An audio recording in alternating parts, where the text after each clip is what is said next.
we'll come back to default. We're diving into the question of whether Bitcoin could face its end in 2025 due to the looming threat of quantum computing, starting with a brief overview of Bitcoin's current status and its popularity, while highlighting the potential danger quantum computing poses to its security. To understand this, we need to look at Bitcoin's underlying security, which relies on cryptography, specifically hashing using SHA-256 and digital signatures using the elliptic curve digital signature algorithm, or ECDSA, which involves public and private keys. However, ECDSA's vulnerability to quantum attacks is a key concern. We will explain what quantum computing is in a non-technical way, discussing concepts like qubits versus bits, superposition, entanglement, and the potential for exponential speedup in certain computations, but we'll also highlight the current progress and limitations of quantum computers. His will lead us to Shor's algorithm and its implications for cryptography, specifically how it can factor large numbers efficiently, a capability relevant to RSA, and more critically, how it can break ECDSA, which is a key vulnerability for Bitcoin. In addition to that, we will discuss the computational resources that Shor's algorithm requires to break Bitcoin's ECDSA, including estimates of required qubits, error correction rates, and the current capabilities of state-of-the-art quantum computers.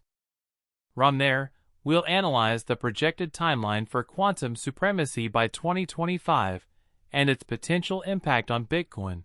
considering expert opinions and predictions regarding quantum computer development, the possibility of a sufficiently powerful quantum computer existing by 2025, and factors affecting this timeline, such as technological breakthroughs and funding. We'll move on to Bitcoin's potential defense mechanisms and solutions, including switching to post-quantum cryptographic algorithms, like lattice-based cryptography, and the challenges of implementing these new cryptographic schemes in a decentralized system, emphasizing best practices to avoid reusing Bitcoin addresses to limit exposure, and discussing hard forks to implement quantum-resistant features, including the potential for community consensus and the challenges involved in implementing these changes.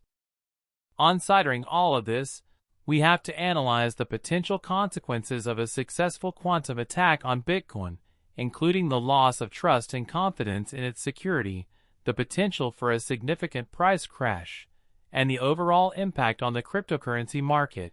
as well as the impact of implementing defensive measures, looking at the potential for short-term price fluctuations due to uncertainty, and the long-term stabilization and recovery of trust. He will also briefly mention other cryptocurrencies and their approaches to quantum resistance, looking at the cryptocurrencies that are already using or exploring quantum-resistant algorithms, and discussing lessons learned from these other blockchains. In conclusion, we will summarize the key findings regarding the likelihood of Bitcoin ending by 2025 due to quantum computing, and we will emphasize that,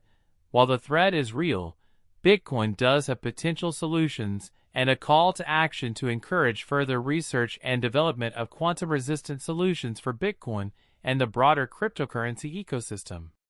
Thanks for watching. See you next time on Default.